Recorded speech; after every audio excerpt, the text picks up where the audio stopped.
হজের কষ্ট, মিনাতে বাথরুমের কষ্ট, তারপরে আরাফার ময়দানে গিয়ে, মানে এখন তো তাঁবুতেও তো এখন এসি আছে, কষ্টই হয় না, কষ্ট হয় না বললেই চলে। এই কষ্টগুলো এই কষ্টগুলো তারা ইবাদত মনে করতেন, যে আমি তো একটু কষ্ট পাচ্ছি, একটু না খেয়ে থাকার কষ্ট, একটু ক্ষুধার কষ্ট, এই তীব্র গরমের কষ্ট, এই কষ্টকে তারা ইবাদত মনে করতেন। আজকের আলোচনার বিষয় হচ্ছে হজের গুরুত্ব এবং তাৎপর্য, এবং সালাফরা কিভাবে হজ করতেন। হজের ফ্লাইট কিন্তু শুরু হয়ে গেছে। দলে দলে বাংলাদেশের আল্লাহর মেহমানগণ, হাজিগণ বাইতুল্লাহ জিয়ারতের উদ্দেশ্যে গমন করছেন। আল্লাহ যাদেরকে সামর্থ্য দিয়েছেন তারা হজ করতে যাবেন, এবং অনেকে হজ করেছেন, এবং আগামীতে হয়তো অনেকে হজ করবেন, আল্লাহ যে তৌফিক দান করেন। হজের মাসগুলোতে হজের আলোচনা হওয়াটাই প্রাসঙ্গিক। এজন্য আজকে আমরা হজের বিষয় নিয়ে সামান্য কিছু কথা আপনাদের সামনে তুলে ধরার চেষ্টা করব। ওয়া তৌফিকি ইল্লা বিল্লাহ, আলাইহি তাওয়াক্কালতু ওয়া ইলাইহি উনীব।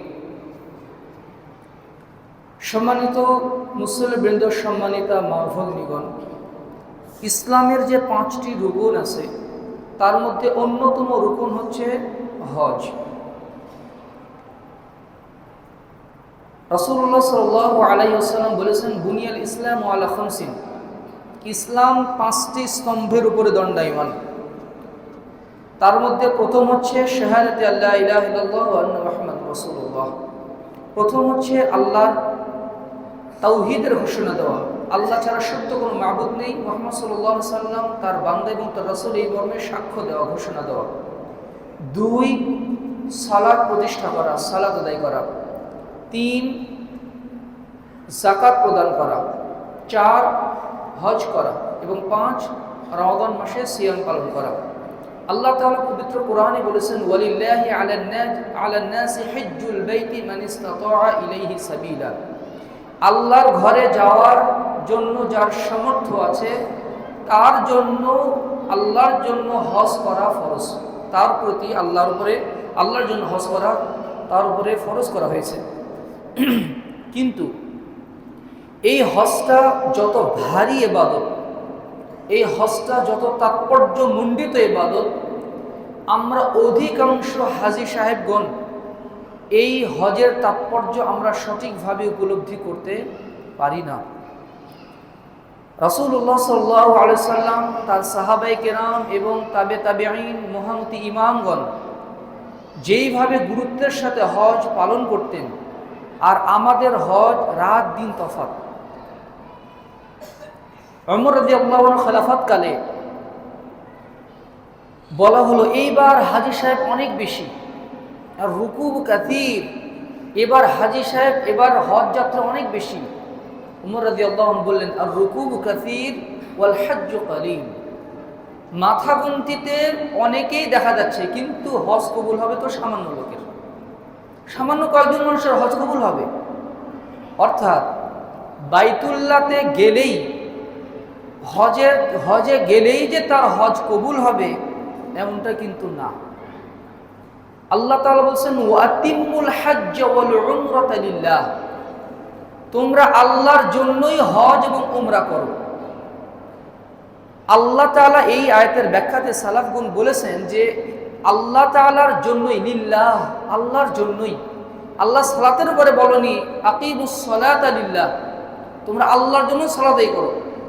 অন্য কোনো ইবাদতের ব্যাপারে আল্লাহ তাআলা বললেন না আল্লাহর জন্যই ইবাদত করো, কিন্তু হজ এবং উমরার ব্যাপারে কেন বললেন?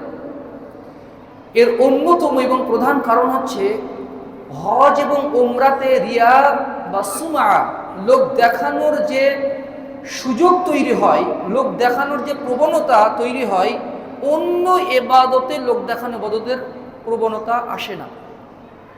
হজ করে আসার পরে হাজী সাহেব না ডাকলে মন খারাপ হয়ে যায়, আল্লাহ তো নিছে, তো আমাকেও তো নিছে। তো এই যে মানে সুমাআটা অথবা প্রদর্শনীটা, এটা কিন্তু হজের ক্ষেত্রে বেশি হয়ে থাকে। সালাতের ক্ষেত্রে কিন্তু মানুষ কামনা করে না আমাকে মানুষ নামাজি বলুক, আমাকে কেউ সালাত আদায়কারী বলুক, কিন্তু হজের ক্ষেত্রে কিন্তু মানুষ এটাতে খুশি হয়। যদিও যারা হজ করে তাদেরকে হাজি বলা যায়, যে মানে তিনি হজ করেছেন, সেই ক্ষেত্রে বলা যায়, কিন্তু আমি কামনা করব যে আমাকে হাজি সাহেব বলুক, এটা কিন্তু উচিত নয়, যেটা আমাদের অধিকাংশের ক্ষেত্রে হয়ে থাকে। হজের যে মানে সবচেয়ে বেশি তাৎপর্য, যে এর মাধ্যমে যে আল্লাহ তাআলার ফরজ বিধান প্রতিপালিত হয়, ফরজ ইবাদত সম্পাদিত হয়, তার অন্যতম ফজিলত হচ্ছে, আমি 10টি ফজিলতের এবং তাৎপর্যের কথা বলবো। তার প্রথম ফজিলত হচ্ছে, এর মাধ্যমে বান্দা সদ্য ভূমিষ্ঠ শিশুর মতো নিষ্পাপ হয়ে যায়। রাসূলুল্লাহ সাল্লাল্লাহু আলাইহি ওয়াসাল্লাম বলেছেন, সহিহুল বুখারীর 1521 নম্বর হাদিস, আবু হুরায়রা রাদিয়াল্লাহু আনহুর বর্ণনা, মান হাজ্জা লিল্লাহ, যে ব্যক্তি আল্লাহর জন্য হজ করে, ফালাম ইয়ারফুথ ওয়ালাম ইয়াফসুক, সে অশ্লীল কাজ করে না, কোনো পাপের কাজও করে না। অশ্লীল কাজ বলতে এর ব্যাখ্যাতে বলা হয়েছে যে তার স্ত্রীর কাছে যায় না, অথবা কোনো অশ্লীল কাজ করে না, এবং কোনো পাপের কাজ করে না, কাবিরা গুনাহ করে না হজ সম্পাদনকালে। রাজাআ কায়াউমিন ওয়ালাদাতহু উম্মুহু, তাহলে সে এমনভাবে হজ থেকে ফিরে আসে যেন সে তার মায়ের পেট থেকে জন্মগ্রহণ করে দুনিয়াতে চলে আসলো। সুবহানাল্লাহি ওয়া বিহামদিহি, সুবহানাল্লাহিল আযীম। হাদিসটা শুনতে যত সহজ মনে হচ্ছে, হাদিসের ইবারতটা যতটা সাবলীল, এর উপরে আমল করা কিন্তু ততটা স্বাভাবিক নয়। এই যে আল্লাহ তাআলা, যে আল্লাহ রাসূল সাল্লাল্লাহু আলাইহি ওয়াসাল্লাম দুটা শর্ত দিলেন, ফালাম ইয়াফসুক ওয়ালাম ইয়ারফুথ, আল্লাহ তাআলা বলছেন ফামান ফারাদা ফীহিন্নাল হাজ্জা ফালা রাফাথা ওয়ালা ফুসুকা ওয়ালা জিদালা ফিল হজ, যে হজের নিয়ত করবে, যে হজ করবে, সে যেন কোনো অশ্লীল কাজ না করে, সে কোনো পাপের কাজ যেন না করে, এবং কারোর সাথে যেন ঝগড়াঝাটি না করে। ঝগড়া করার অর্থে এর ব্যাখ্যাতে ইমাম মুজাহিদ রাহিমাহুল্লাহ তিনি বলছেন, এমনভাবে মানুষের সাথে তর্কে লিপ্ত হওয়া বা কথা বলা যা তার রাগ উঠে যায়, মানে কথা বলার ক্ষেত্রে রেগে যাওয়া, এর মাধ্যমে কিন্তু হজের নেকি ওই ইয়াউমিন ওয়ালাদাতহু উম্মুহু, ওটা কিন্তু অ্যাকুরেটভাবে পাওয়া কিন্তু সম্ভব হয় না। কিন্তু আমরা একটু নিজেদেরকে তাকিয়ে দেখি তো, একটু যদি রোদে দাঁড়িয়ে থাকতে হচ্ছে, আর একটু যদি খাবার দেরিতে আসছে, আর একটু যদি মনে হচ্ছে যে এটা একটু এই হলো, আমরা গিবত শুরু করে দিলাম যে এই তো টাকা আমাদেরকে নিয়ে মানে অন্য দিয়ে কাজে লাগিয়েছে, আরো কত কি যে বললাম। এটার মাধ্যমে যে পাপ হলো, জিনা ব্যভিচারের চেয়েও বড় পাপ হচ্ছে গিবত করা, জিনা ব্যভিচারের চেয়েও বড় পাপ। সুবহানাল্লাহ বিহামদিহি, সুদ ঘুষের চেয়েও বড় পাপ হচ্ছে জিনা ব্যভিচার করা, ইন্নালিল্লাহ, সুদ ঘুষের চেয়েও বড় পাপ হচ্ছে গিবত তুহমত করা। রাসূল সাল্লাল্লাহু আলাইহি ওয়াসাল্লাম বলছেন, ইন্না মিন আরবার রিবা আল ইস্তিতালাতু ফি ইরদি আখিহিল মুসলিম, সুদের তো ৭০টা স্তর আছে, তার মধ্যে সর্বনিম্ন স্তর হচ্ছে মাকে বিবাহ করা, এটা হচ্ছে সুদের সর্বনিম্ন পাপ, নাউজুবিল্লাহ মিন যালিক। আর এই সুদের চেয়েও বড় পাপ হচ্ছে মানুষের সম্মান নষ্ট করা, সন্দেহের বশে একটা কথা বলে দেওয়া, এবার বাজারঘাট কম করছে, এবার এত টাকার প্রয়োজন ছিল, আমাদের কাছ থেকে এত টাকা নিয়েছে, বলে দিলাম আমি, আর আমিও বলে হ্যাঁ হ্যাঁ হ্যাঁ ঠিকই বলছেন, আমিও সত্যায়ন করলাম, দুইজনই সমান অপরাধী। তাহলে কি হলো, হজের নেকি বাতিল হয়ে যাচ্ছে। আমি কি হজে গিয়ে যদি আমাকে কেউ সুদ দেয় আমি নিব না। হজে গিয়ে কেউ অশ্লীল সম্পর্কে জড়িয়ে পড়বো, আমি করবো না, আমি ওই ক্ষেত্রে সজা। কিন্তু অন্য দিক দিয়ে যে শয়তান আমাকে মেরে দিল।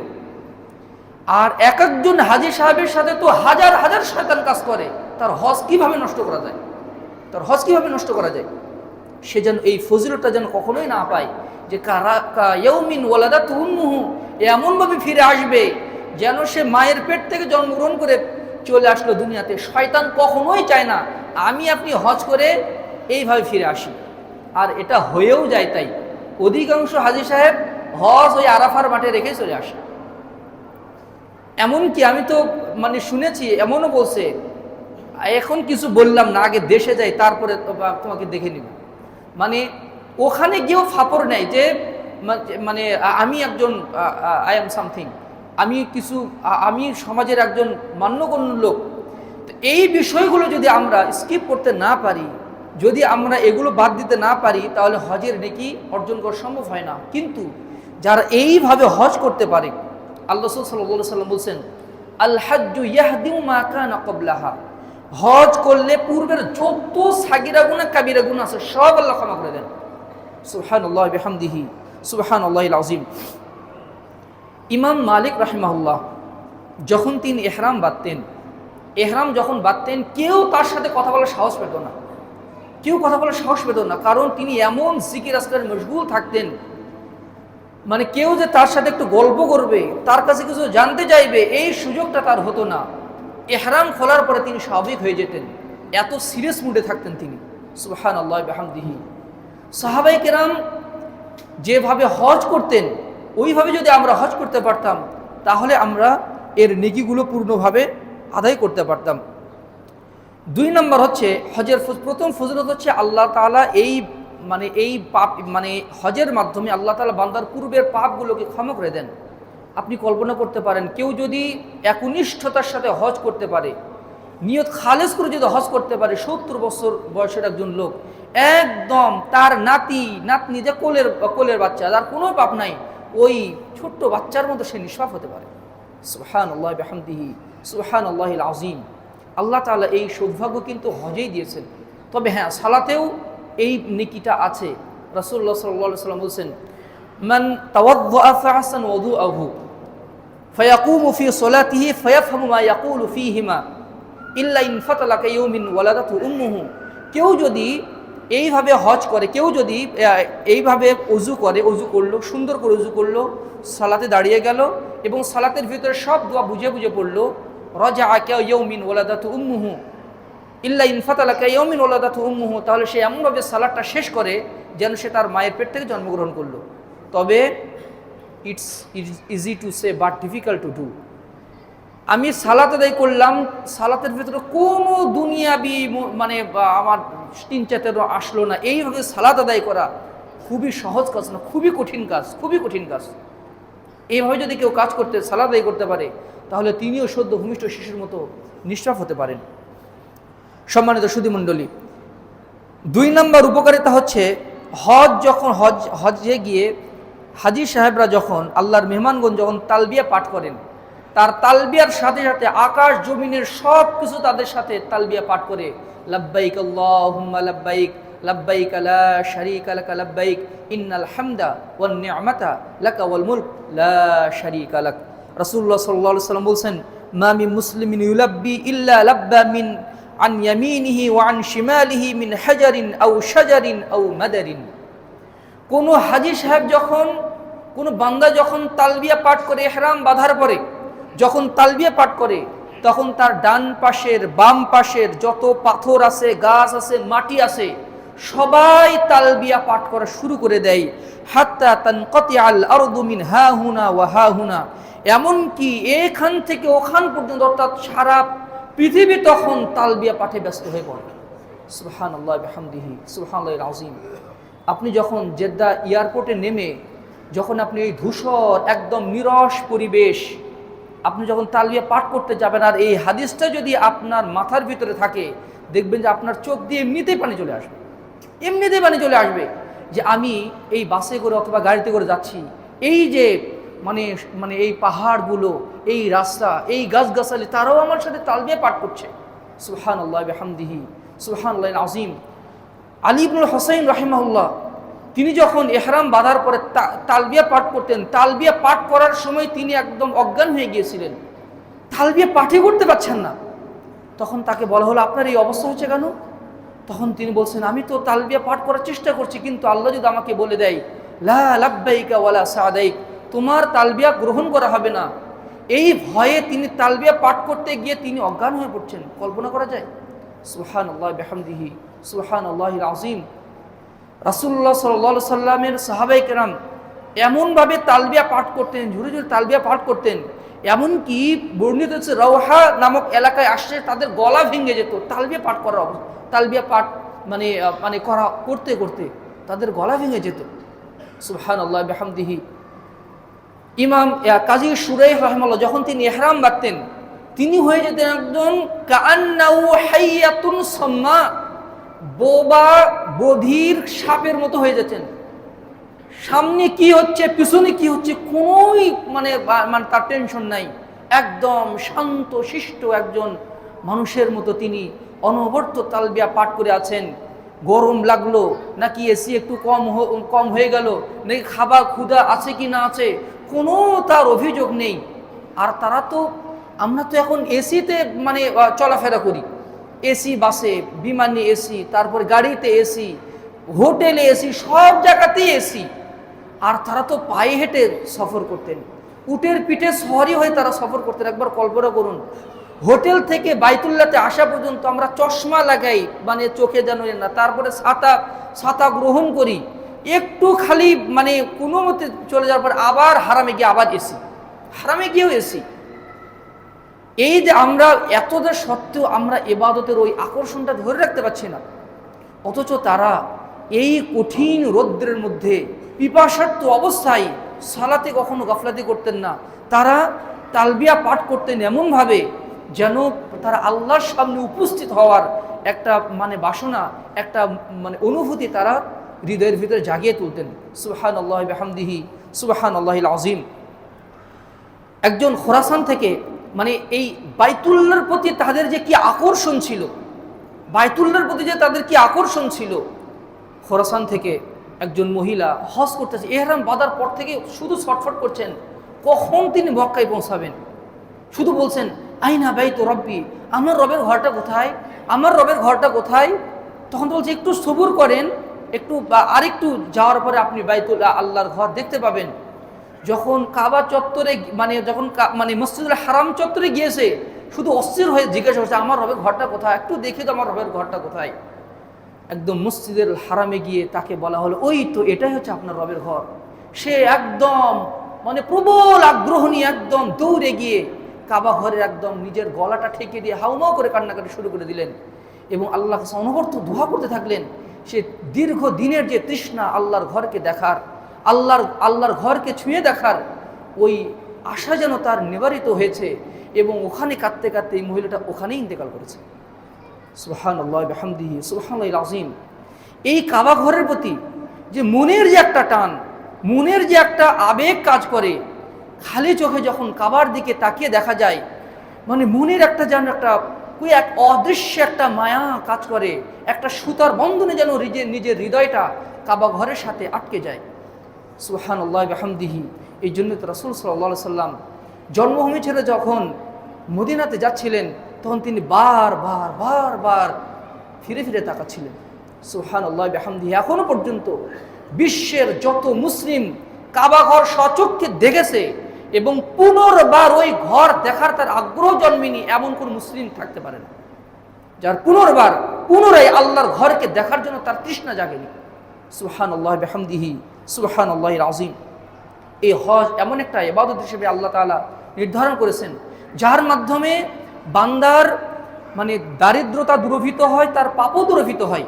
এমনকি রাসূলুল্লাহ সাল্লাল্লাহু আলাইহি ওয়াসাল্লাম বলেছেন সহিহ হাদিস, আমি যদি কাউকে শারীরিকভাবে সামর্থ্য দান করি, অর্থনৈতিকভাবে সামর্থ্য দান করি, হজ করার সামর্থ্য আছে কিন্তু 5 বছর অতিবাহিত হয়ে গেল সে হজ করলো না, সে আমার দয়া থেকে মাহরুম হয়ে যাবে, দয়া থেকে মাহরুম হয়ে যাবে। সুবহানাল্লাহ বিহামদিহি। এই জন্য অনেক তাবিঈ ছিলেন, অনেক সালাফ ছিলেন, হজ ফরজ হওয়ার পরেও যারা হজ করতো না তাদের জানাজাই পড়তেন না, তারা জানাজা পড়তেন না।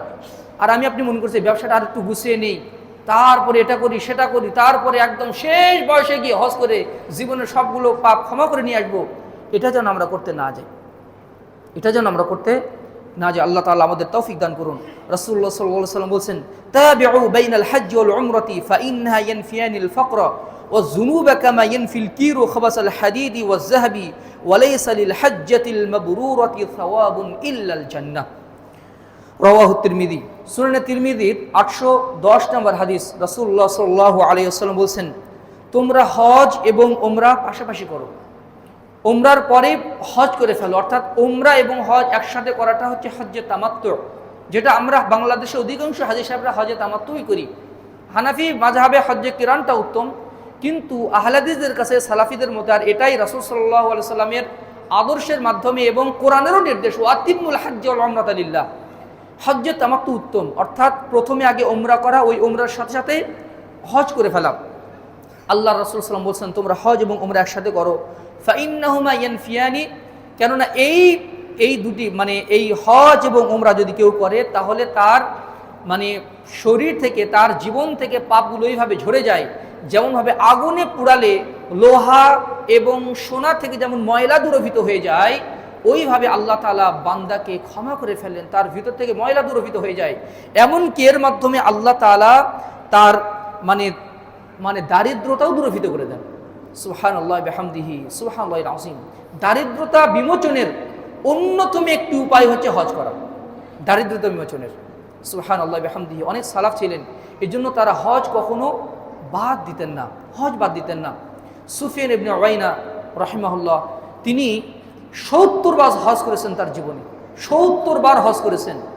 জীবনের শেষ বয়সে ৭০তম হজে মুজদালিফার মাঠে তিনি দাঁড়িয়ে ধরে কান্নাকাটি করছেন, দাঁড়িয়ে ধরে কান্নাকাটি করছেন, অঝোর নয়নে কাঁদছেন।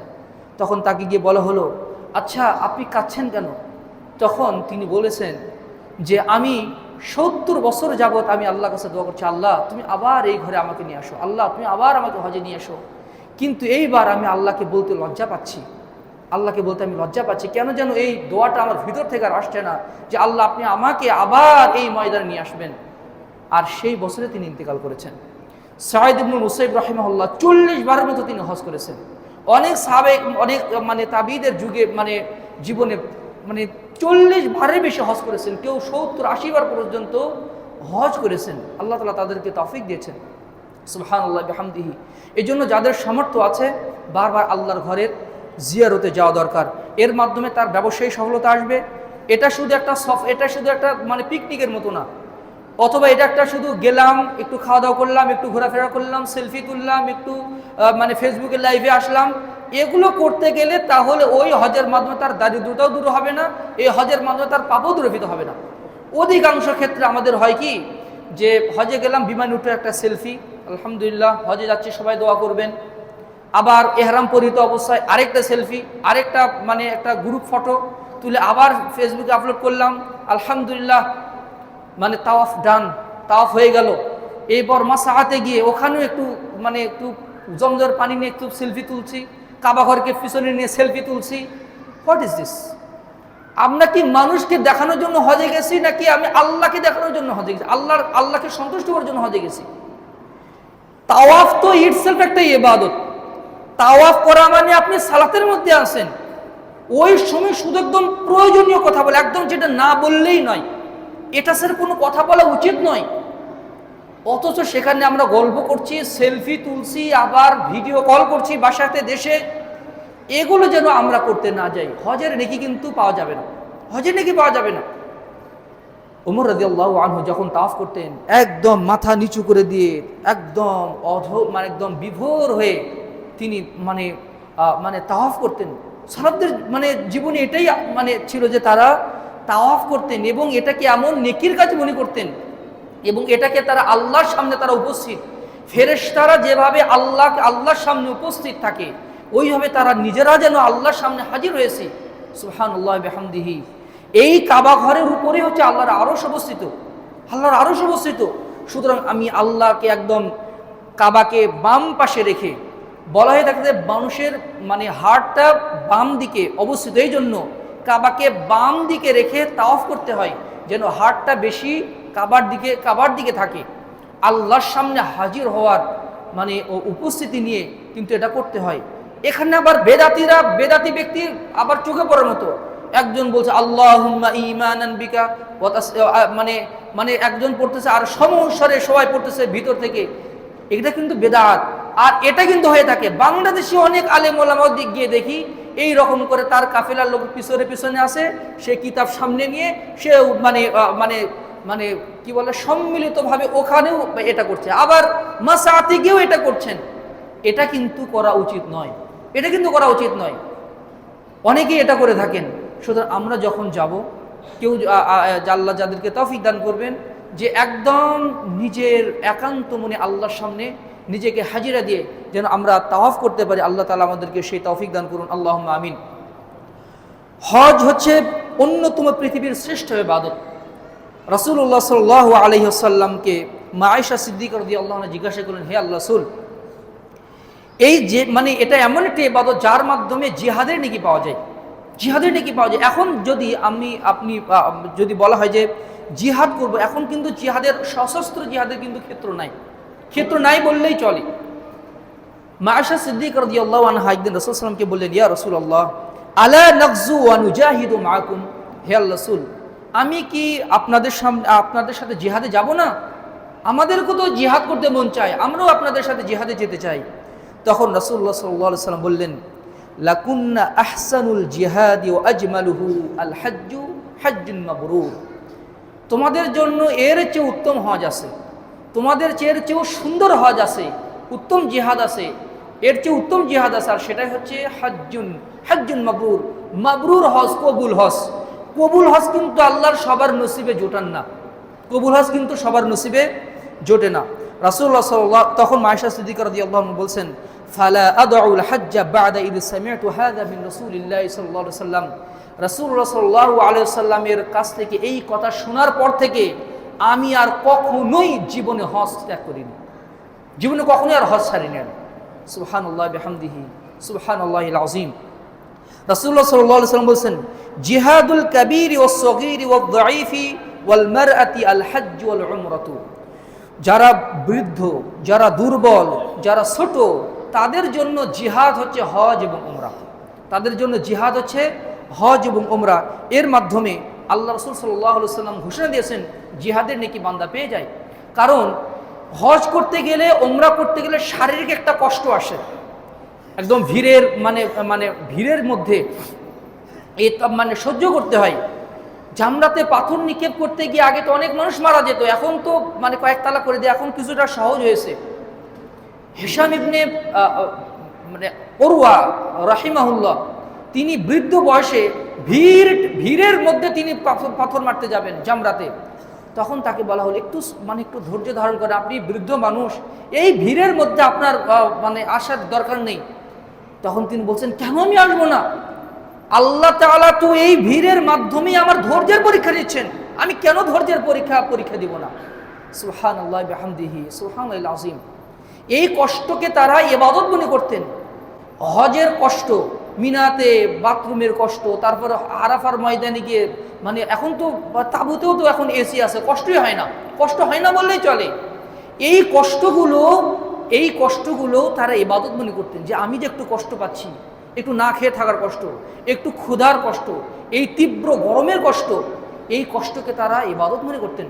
রাসূলুল্লাহ সাল্লাল্লাহু আলাইহি ওয়াসাল্লাম যখন হজে যেতেন, সাহাবায়ে কেরাম বলছেন তার দেহে এমন নিম্নমানের পোশাক থাকতো যার মূল্য 4 দিরহামও না, 4 দিরহাম, এত নিম্নমানের পোশাক থাকতো।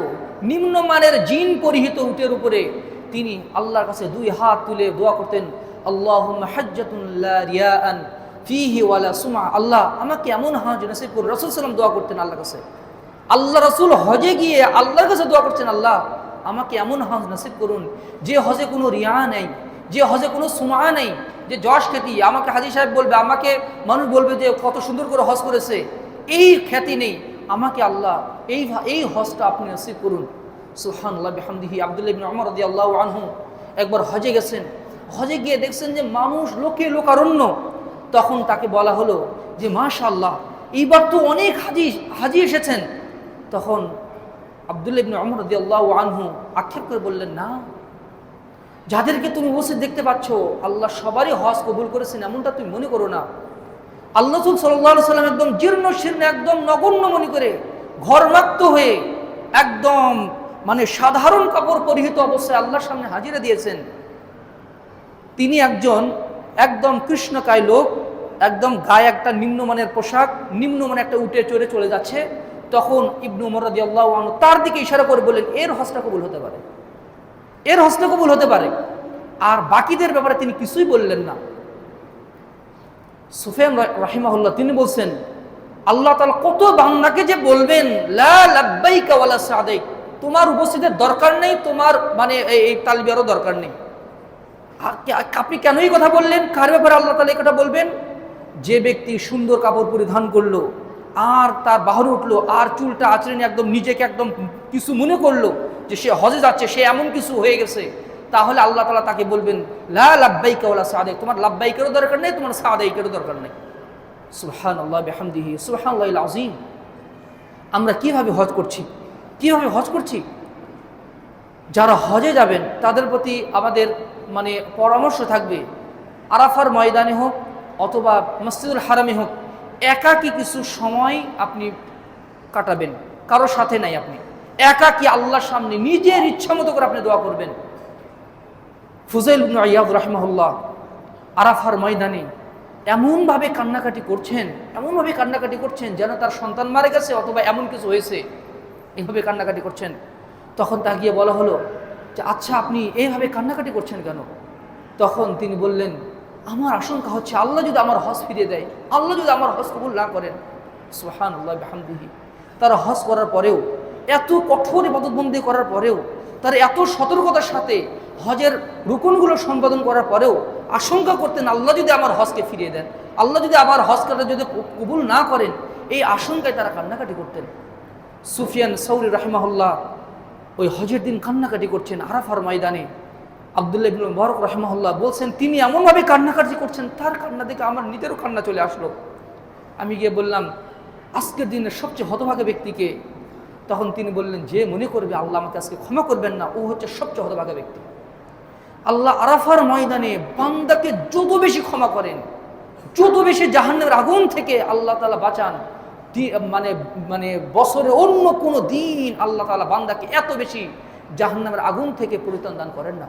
এই জন্য রাসূলুল্লাহ সাল্লাল্লাহু আলাইহি ওয়াসাল্লাম বলেছেন, তোমাদের মধ্যে কেউ যদি হজে যায়, সে যেন তার কাছ থেকে দোয়া চেয়ে নেয়, সে যেন তাকে বলে আমার জন্য আরাফার ময়দানে গিয়ে আল্লাহর কাছে দোয়া করবেন, আমার জন্য কাবাঘরের কাছে গিয়ে আমার জন্য একটু দোয়া করবেন। কেউ যদি হজে যায়, তার কাছে যেন সে দোয়া চায়। রাসূল সাল্লাল্লাহু আলাইহি ওয়াসাল্লাম বলেছেন, এই জন্য হজ একটা আত্মিক সফর। এটা শুধু আমি গেলাম, টাকা পয়সা আছে সেজন্য গেলাম, একটু খাওয়া দাওয়া করলাম, একটু বাজারঘাট করলাম, কেনাকাটা করলাম, এটা কিন্তু হজ নয়। যেটা আমি বারবার বলি, যেটা আমাদের বারবার মনে রাখা উচিত, যে শুধু গেলাম, সফর করলাম আর ফিরে আসলাম, আনন্দের একটা রেশ থেকে যায়, এটা কিন্তু হজ নয়। হজ্জুল মাবরুর, কবুল হজের কিছু লক্ষণ আছে। রাসূল সাল্লাল্লাহু আলাইহি ওয়াসাল্লাম বলছেন, আল হজ্জুল মাবরুর লাইসা লাহু জাযাউন ইল্লাল জান্নাহ। হজ্জে মাবরুরের একমাত্র প্রতিদান হচ্ছে জান্নাত। হজ্জে মাবরুরের একমাত্র প্রতিদান হচ্ছে জান্নাত। এই হজ্জে মাবরুর কি? হজ্জে মাবরুর হচ্ছে, হাসান বসরি রাহিমাহুল্লাহ বলছেন, হজ থেকে আসার পরে দুনিয়ার প্রতি তোমার আর কোনো আগ্রহ থাকবে না, তোমার আর দুনিয়ার প্রতি আগ্রহ থাকবে না। আখিরাতের প্রতি রাগিবুন ফিল আখিরাহ জাহিদান ফিদ দুনিয়া রাগিবান ফিল আখিরাহ। তুমি পুরোপুরি আল্লাহমুখী হয়ে যাবে, আখিরাতমুখী হয়ে যাবে, এবং তুমি পুরোপুরি দুনিয়া থেকে বিমুখ হয়ে যাবে। দুনিয়ার টাকা পয়সা, ধন দৌলত, ক্ষমতা, প্রতিপত্তি, এগুলোর প্রতি তোমার বিতৃষ্ণা চলে আসবে। তোমার শুধু মনে হবে আমার জীবনটা একটু গুছিয়ে নেওয়া দরকার, আমার জীবনটাকে একটু আখিরাতমুখী করে নেওয়া দরকার। এই অনুভূতি যদি তুমি দেখতে পাও, তাহলে তুমি মনে করিও আল্লাহ হয়তো বা তোমার হজ কবুল করেছেন। আর যদি দেখা যায় হজের আগে লাইফস্টাইল যেমন ছিল, হজের পরে লাইফস্টাইল ওই রকম, হজের আগেও ধূমপান করতাম, হজ থেকে ফিরে এসেও ধূমপান করছি, হজের আগেও সুদী কারবারের সাথে ছিলাম, হজ থেকে এসেও সুদী কারবারের সাথে জড়িত আছি, হজের আগেও সালাতের উপরে গাফিল ছিলাম, হজের পরে এসেও সালাতের উপরে গাফিল, হজের আগেও দাড়ি কাটতাম, হজ থেকে ফিরে এসেও দাড়ি কাটি। মনে রাখতে হবে হজের সমস্যা আছে, এই হজটা সঠিকভাবে কবুল হয়নি, এই হজটা সঠিকভাবে সম্পাদনও করা হয়নি। হজ করে আসার পরে যদি ইবাদতের মাত্রা না বাড়ে, হজ করে আসার পরে যদি আল্লাহর ইবাদতের প্রতি যদি আগ্রহ না বাড়ে, তাহলে ওই হজটা সঠিকভাবে সম্পাদিত হয়নি বলেই ধরে নিতে হবে। যখন বান্দারা হজ যখন করেন, তখন তারা হয়ে যান আল্লাহর মেহমান। এই শব্দটা শুনতে খুবই ভালো লাগে, যে আল্লাহর মেহমান, আল্লাহর মেহমান। রাসূল সাল্লাল্লাহু আলাইহি ওয়াসাল্লাম বলছেন, ওয়াফদুল্লাহি সালাসা, আল গাজি, আল হজ্জু ওয়াল উমরা। যারা আল্লাহর পথে, যারা জিহাদ করতে যায় তারা আল্লাহর মেহমান, যারা হজ করতে যায় তারা আল্লাহর মেহমান, যারা উমরা করতে যায় তারা হচ্ছে আল্লাহর মেহমান। সুবহানাল্লাহ বিহামদিহি। আল্লাহ তাআলার ঘরে যখন বান্দা আসে, ইল্লা তাবাশবাশাল্লাহু লাহু কামা ইয়াতাবাশবাশু আহলুল গায়বি বিগায়বিহিম ইযা কাদিমা আলাইহিম। যখন বান্দা আল্লাহর ঘরে উপস্থিত হয় সালাতের জন্য, তখন আল্লাহ এত খুশি হন, দীর্ঘদিন পর কোনো প্রবাসী আত্মীয় যখন আসলে তার প্রতি যেমন খুশি হয়, আল্লাহ তাআলা ওইভাবে তার জন্য খুশি হন। সুবহানাল্লাহি বিহামদিহি সুবহানাল্লাহিল আযীম।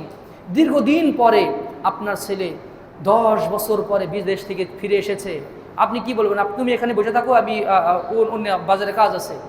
আমরা তার জন্য সব কাজ থেকে ফ্রি হয়ে যাব, তার জন্য ভালো ভালো রান্নাবান্না করব, মা তার কাছে তাকে চুমু দিবেন, বাবা তাকে কোলে নিয়ে জড়িয়ে আদর করবেন, যত বড় হোক না কেন। এই যে দীর্ঘদিন পরে পরিবারের কোনো মানে আত্মীয় আসলে অথবা রক্তের সম্পর্কেও আসলে, বাবা মা সন্তান সন্ততি আসলে আমরা কতই না খুশি হয়ে যাই, কতই না খুশি হয়ে যাই। হজ থেকে ফিরে আসার পরে দেখেন যে 1 মাস পরে স্বামী হজ থেকে ফিরে আসলো, স্ত্রীর মনের অনুভূতিটা কেমন থাকে? 1 মাস পরে আমার বাবা হজ থেকে ফিরে আসলেন, ছেলের অনুভূতি কেমন থাকে? সুবহানাল্লাহি বিহামদিহি। পরিবারের লোকজন যেমন খুশি হয়, আল্লাহ রাসূল সাল্লাল্লাহু আলাইহি ওয়াসাল্লাম বলছেন, আল্লাহর ঘরে বান্দা যখন যায় আল্লাহ এর চেয়েও বেশি খুশি হন, বান্দা আমার ঘরে এসেছে, আমার মেহমান হয়ে। আ'আদ্দাল্লাহু লাহু নুজুলাহু, আল্লাহ তাআলা জান্নাতে তার জন্য আপ্যায়নের ব্যবস্থা করে দেন, ব্যবস্থা তৈরি করে। সুবহানাল্লাহি বিহামদিহি সুবহানাল্লাহিল আযীম। 7 নম্বর হচ্ছে আল্লাহ তাআলা স্বয়ং হাজীদের প্রশংসা করেছেন, হাজীদের প্রশংসা করেন। হাজীদেরকে নিয়ে আল্লাহ তাআলা ফেরেশতাদের সামনে তিনি মানে কি বলে গর্ব প্রকাশ করেন। রাসূলুল্লাহ সাল্লাল্লাহু আলাইহি ওয়াসাল্লাম বলেছেন, মা মিন ইয়াউমিন আকসারা মিন আন ইয়াতিকাল্লাহু আযজা ওয়া জাল্লা ফীহি আবদান আও আমাতাম মিনান নারি মিন ইয়াউমি আরাফাতা। আল্লাহ তাআলা আরাফার দিন যত নারী পুরুষকে জাহান্নামের আগুন থেকে মুক্তি দেন, বছরের অন্য কোনো দিনে তিনি এত বেশি মানুষকে জাহান্নামের আগুন থেকে মুক্তি দান করেন না। ইন্নাহু ইয়াদুনু, তিনি একদম নিকটবর্তী হয়ে যান। সুম্মা ইউবাহি বিহিমুল মালাইকা, এবং বান্দাদেরকে তিনি ফেরেশতাদের সামনে ওই হাজীদেরকে নিয়ে তিনি গর্ব প্রকাশ করেন। সুবহানাল্লাহি বিহামদিহি, এবং বলেন, মা আরাদা হাউলা, আমার এই বান্দারা কি চায়, আমার এই বান্দারা কি চায়, তিনি এই ভাই বলেন, এবং তারা যা যা চায় আল্লাহ তাআলা তাই তাদেরকে দিয়ে দেন। সুবহানাল্লাহি বিহামদিহি সুবহানাল্লাহিল আযীম। কেউ যদি হজে যায় এবং নিয়ত যদি করে, সে যদি হজ সম্পাদন নাও করে, তবু আল্লাহ তাআলা তাকে হজের নেকি দিয়ে দেন। রাসূল সাল্লাল্লাহু আলাইহি ওয়াসাল্লাম বলেন, মান খারাজা হাজ্জান আও মুতামিরান আও গাজিয়ান সুম্মা মাতা ফি তরিকিহি কাতাবাল্লাহু লাহু আজরাল গাজি ওয়াল হাজ ওয়াল মুতামিরি ইলা ইয়াউমিল কিয়ামাহ। কেউ যদি হজে যায়, এই মানে বেড়াইদের তো বেশ কয়েকজন হজে গিয়ে তারা ইন্তেকাল করেছেন। কেউ যদি হজে যায় এবং ওখানে যদি সে মৃত্যুবরণ করে, কিয়ামত পর্যন্ত সে হজ করতে আসে বলে আল্লাহ তাআলা লিপিবদ্ধ করে নেবেন। সুবহানাল্লাহি বিহামদিহি সুবহানাল্লাহিল আযীম। হজ করতে গিয়ে মৃত্যু হয়, এটা সৌভাগ্যের একটা মৃত্যু হিসেবেই বিবেচিত হতে পারে। 9 নম্বর হচ্ছে যারা হজ করবে, যাদের হজ কবুল হবে, কিয়ামতের দিন তারা তালবিয়া পাঠ করতে করতে আল্লাহর সামনে উপস্থিত হবেন। সুবহানাল্লাহি বিহামদিহি। যারা হজ করতে যান এবং যখন তালবিয়ার যে সুর যখন ধ্বনি ওঠে, তখন হৃদয় জুড়ে একটা প্রশান্তি কাজ করে। রোদ উপরে, কত রোদ, উপর থেকে পানি ছিটছে, কিন্তু অন্তরে যদি আল্লাহর জাহান্নামের আগুন থেকে বাঁচার তীব্র আকাঙ্ক্ষা যদি তৈরি হয়, এই রোদ আপনার শরীরে মানে লাগবে না অতটা বেশি। ওই কষ্টের মধ্যেও আপনি ধৈর্য ধারণ করতে পারবেন। ওমর রাদিয়াল্লাহু আনহু, তিনি তো জান্নাতের সুসংবাদ পেয়েই গেছেন, অথচ তিনি মানে এমনভাবে উপস্থিত যেন তিনি উস্কো খুস্কোর মতো, তার কাপড়টা ঘেমে ঘরমাক্ত হয়ে গেছে। এমন অবস্থায় তিনি আল্লাহর সামনে উপস্থিত হওয়াকে পছন্দ করতেন, যে আমি কিছুই না, আমি দুনিয়ার একদম কিছু না, আমি একজন ধুলোর মতো, মাটির মতো, আমার কোনোই মূল্য নেই। এই অবস্থায় তারা আল্লাহর সামনে উপস্থিত হওয়ার চেষ্টা করতেন। আমার দুনিয়াতে কোনো মূল্য নেই, আমার কোনো মর্যাদা নেই, আল্লাহ যদি আমাকে ক্ষমা না করেন। সুবহানাল্লাহি বিহামদিহি সুবহানাল্লাহিল আযীম। কিয়ামতের ময়দানে যদি তালবিয়া পাঠ করতে করতে গিয়ে ওঠে, সে কতই না সৌভাগ্যবান বান্দা, আল্লাহর সামনে উপস্থিত হবে। আল্লাহকে সামনে সে বলবে, লাব্বাইক আল্লাহুম্মা লাব্বাইক, হাজির হে আল্লাহ, আপনার সামনে হাজির। লাব্বাইকা লা শারীকা লাকা লাব্বাইক, হে আল্লাহ আমি আপনার সামনে উপস্থিত, আপনার কোনো শরীক নেই। ইন্নাল হামদা ওয়ান নি'মাতা, যাবতীয় প্রশংসা, যাবতীয় নিয়ামত আপনার জন্যই। লা শারীকা লাক, আপনার কোনোই শরীক নেই। এই তালবিয়া যদি আল্লাহর ঘরের কাছে গিয়ে যদি আপনি পাঠ করেন, আপনার অন্তর চূর্ণ বিচূর্ণ হবেই হবে। কেউ যদি অন্তর থেকে এই বাক্যটা বুঝে যদি কেউ তালবিয়া পাঠ করে, এই তালবিয়া তার অন্তরকে চূর্ণ বিচূর্ণ করে দিতে পারে। সুবহানাল্লাহি বিহামদিহি সুবহানাল্লাহিল আযীম। হজের একমাত্র প্রতিদান হচ্ছে জান্নাত, যেটা আগেই বললাম। এই প্রতিদান যে জান্নাত, এর লক্ষণ কি, এর মানে মূলত উদ্দেশ্য কি? সাহাবাই কেরাম যেটা বলছেন, হজটা হতে হবে রাসূল সাল্লাল্লাহু আলাইহি ওয়াসাল্লামের সুন্নাত মোতাবেক। এই হজটা হতে হবে কোনো পাপ মুক্ত অবস্থায়। হজে গেছি, হজে গিয়েও ইউটিউব দেখছি, হজে গিয়েও ফেসবুকিং করছি, হজে গিয়েও মানে মানে অশ্লীল নারী, যদিও সেখানে গিয়ে এমনিতেই চোখের বা দৃষ্টির হেফাজত করা কঠিন হয়ে যায়, আবার ইউটিউবে মানে বাজনা শুনছি, এগুলোর মাধ্যমে কিন্তু হজের নেকি কমে আসে। একদম মানে মসজিদুল হারামে সালাত আদায় করে হোটেলের সামনে কয়েকটা ধূমপান মেরে একদম মুখ টুক মুছে আবার হোটেলে প্রবেশ করেন। এইরকম যে হাজী সাহেবের চোখে পড়লে লজ্জা, নিজেরই লজ্জা লাগে। আরাফার মানে মিনাতে মানে এহরাম পরে আছেন, এহরাম পরে তো ওটা সিগারেট টানতেছেন। এইরকম আহাম্মক কিছু হাজী সাহেব কিন্তু আছেন, বাংলাদেশ থেকে যায়, অন্য দেশ থেকেও আসে। আমরা বাংলাদেশের মানুষের জন্য বাংলাদেশের কথা বলতেছি। এইরকম যদি হয় যে আল্লাহর ঘরে গিয়ে মসজিদুল হারামে গিয়ে, ওমর রাদিয়াল্লাহু আনহু বলতেন যে মসজিদুল হারামে একটা পাপ কাজ করা পৃথিবী ধ্বংস হয়ে যাওয়ার চেয়েও মানে কঠিন কাজ। আল্লাহর ঘরে গিয়ে আমি ধূমপান করছি, বুক একটু কাঁপে না? আল্লাহর ঘরে গিয়ে আমরা অন্যের গীবত তহমত করছি, হৃদয় কি একটু কাঁপে না? কোথায় হিসাবে আল্লাহর পাপ কাজ করছি? বেড়াইতে বসে কারো গীবত তহমত করা, এই বেড়াইতে বসে মানে বাংলাদেশে এসে ধূমপান করা, আর বাইর একদম হারাম চত্বরে গিয়ে ধূমপান করা আদৌ সমান না, আদৌ সমান না। সুবহানাল্লাহ বিহামদিহি সুবহানাল্লাহিল আযীম। আল্লাহর ঘরের সামনে গিয়েও যারা নিজের জীবনের পাপগুলো থেকে ফিরে আসার যার মনোবৃত্তি তৈরি হয়নি, ওই ব্যক্তি বঞ্চিত ব্যক্তি, ওই ব্যক্তি আসলে বঞ্চিত ব্যক্তি। এই জন্য এটা কিন্তু হজ্জে মাবরুরের লক্ষণ না, হজ্জে মাবরুরের লক্ষণ না। এই জন্য হজ্জে মাবরুর যদি আমরা পেতে চাই, তাহলে অবশ্যই পাপ মুক্ত অবস্থায় হজ করতে হবে। আরেকটি বিষয় মনে রাখতে হবে, রাসূল সাল্লাল্লাহু আলাইহি ওয়াসাল্লাম বলছেন, কেউ যদি হজ করে, কাউকে যদি আমি সামর্থ্য দিলাম সে হজ করলো না, ওই ব্যক্তি বঞ্চিত ব্যক্তি। এটাও মাথায় রাখা দরকার। যাদের আল্লাহ টাকা পয়সা দিয়েছেন, সামর্থ্য দিয়েছেন, এখনো পর্যন্ত হজে যাচ্ছেন না, তারা কিন্তু আল্লাহ রাসূলের এই কঠিন ধামকে একটু মাথায় রাখবেন। আল্লাহ তাআলা আমাদেরকে সবাইকে আল্লাহর জন্যই হজ করার তৌফিক দান করুন। যখন হজে যেতেন আহমদ ইবনে হাম্বল রাহিমাহুল্লাহ, তিনি হাজীদের সেবা করতেন। সুবহানাল্লাহ বিহামদিহি। আহমদ ইবনে হাম্বল 10 লক্ষ হাদিসের হাফেজ। তার খাদেম তিনি বলছেন যে মানে তিনি আমাদের জন্য মানে তাহাজ্জুদের সময় পানি আগে ভাগে উঠে আমাদের জন্য পানি প্রস্তুত করে দিতেন। কে জানেন? আহমদ ইবনে হাম্বল রাহিমাহুল্লাহ। আব্দুল্লাহ ইবনে ওমর রাদিয়াল্লাহু আনহু, হাজীরা হচ্ছে আল্লাহর মেহমান, এই মানসিকতা নিয়ে তারা হাজীদের সেবা করতেন। আব্দুল্লাহ ইবনে ওমর রাদিয়াল্লাহু আনহু তিনি তো একজন জলিলুল কদর সাহাবী, তিনি হচ্ছেন খলিফাতুল মুসলিমিন ওমর ইবনে খাত্তাব রাদিয়াল্লাহু আনহুর ছেলে, মানে প্রিন্স, তিনি রাজপুত্র। তিনি যখন হজে যেতেন, তিনি নিজেই অন্যদের সেবা করতেন, তাদেরকে খানা পিনা, তাদের মানে সালাতের জন্য ব্যবস্থা করে তিনি নিজেই সেবা করতেন। মুজাহিদ রাহিমাহুল্লাহ বলছেন, আমরা ইবনে ওমরের খেদমতের জন্য আমরা হজে যেতাম, তা তো কি খেদমত করব, উল্টো তিনি আমাদের খেদমত করতেন। এত বড় বড় মানুষ, এত বড় বড় সাহাবী, তারা এটার মর্যাদা বুঝতেন। আর আমি মনে করি আমার সব কাজ ওই মানে ট্রাভেলসের যারা মালিক, তারাই আমার সেবা করবে, তারাই আমার সব কিছু করবে, এগুলো যেন আমরা না রাখি। মানে বাংলাদেশে যে মানসিকতা রাখি, ওখানেও যেন আমরা ওই মানসিকতা না রাখি। একটা কাহিনী বলে আমি আমার আলোচনা শেষ করে দিব। সাহাবায়ে কেরাম এবং তাবিঈন আযম, ইমামগণ হজের যারা যাত্রী তাদেরকে কত সম্মান করতেন, নিজে হজ করতেন, অপরকেও হজ করাতেন। আব্দুল্লাহ ইবনে মুবারক রাহিমাহুল্লাহ, তার বাড়িতে ছিল খোরাসান, বর্তমান যেই মানে ইরান বা তার পাশে মানে তুর্কমেনিস্তানের অধিবাসী ছিলেন। তিনি যখন হজে যেতেন, মানুষেরা এসে তাকে বলতো, আচ্ছা আমরা হজে যেতে চাই, তখন ঠিক আছে তোমাদের টাকা পয়সা নিয়ে আসো। তিনি সবার টাকা পোটলাগুলো নিতেন এবং সবার নাম মানে লিখে তিনি তার একটা সিন্দুকের ভিতরে রাখতেন এবং তাদেরকে সবাই কিনে যাত্রা করতেন। তাদের যাত্রা তো ছিল মানে উটেই সাধারণত ছিল। দীর্ঘ সফর করে তাদেরকে হজ করতে হয়, পথে কি লাগবে না লাগবে সব তাদেরকে দিয়ে দিতেন। আগে যেতেন মদিনায় গিয়ে, কারণ খোরাসানে যেতে আগে মদিনা পড়ে, মদিনায় যেতেন। মদিনায় গিয়ে বলতেন, এই তোমাদের পরিবারের পক্ষ থেকে কার জন্য কি কি কিনতে বলেছেন?